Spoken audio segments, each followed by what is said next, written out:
ҳамин як чизи дигар дар бораи савдогарҳо, барои возврат бисёри ҳамин савдогарҳо ба ҳамин возврат кардани бор як кас агар возврат кунад беҳад мушкилӣ доранд, ба додувой ба ҷанҷол мекашанд.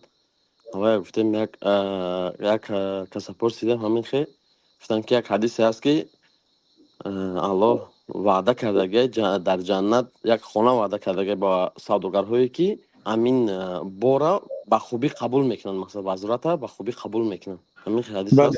ҳадис ҳаст. пайғамбар саллаллоҳу алайҳи вассалам асл гуфтанд ки албайъани билхияри ма лам ятафаррақо.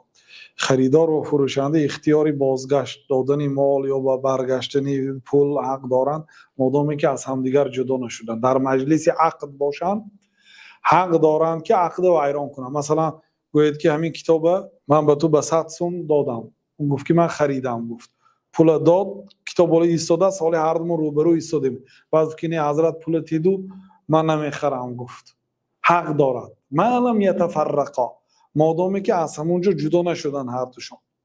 اگر که جدا شدن حقی بازگشت ندارد مگر اگر در این کتاب عیب داشته باشه.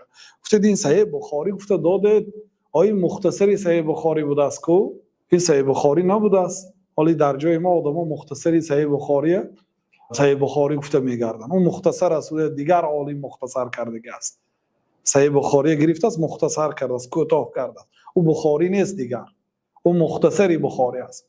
من میگم که این کتاب صحیح بخاری است، گمو بعد برای شما معلوم میشد که این مختصری بخاری بوده است. شما حق دارید که مال آورده داده پولتون گیرید، چون که مال عیب دار برآمد، مال کمبودی دارد، دروغ گفتم در وقت خرید و فروش، در این حالت شما میتونید گردانید. لیکن مال عیب ندارد و فقط بگید که حضرت من همین کتاب خریدم و لیکن حالی به دیگر چیزا نیاز دارم، پولم کم است، یعنی کمتر سراسیمه شده خریدم و من نمیخواهم همین خرم، اگر امکانیت باشد این پولم گشته دو کتاب گیرید. گوید کسی که اگر گیرد گناهاش بخشیده میشد. حدیثی که من میدونم گناهاش بخشیده میشد، عیبهاش الله تعالی میپوشاند.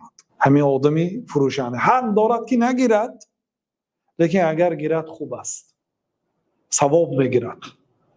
یعنی آدم گشته آورده داد، مثلا غالبا اما آدم محتاج است، بیهوده آورده نداد، پول زیادتی ندارد، گیرد خوب است. الله تعالی با یک خریدار دیگر به شما میدهد که بالاتر از وی نرخ میخرد، هم ثواب میگیرید هم انشاءالله یعنی که به پول زیادتر میفروشید. والله اعلم.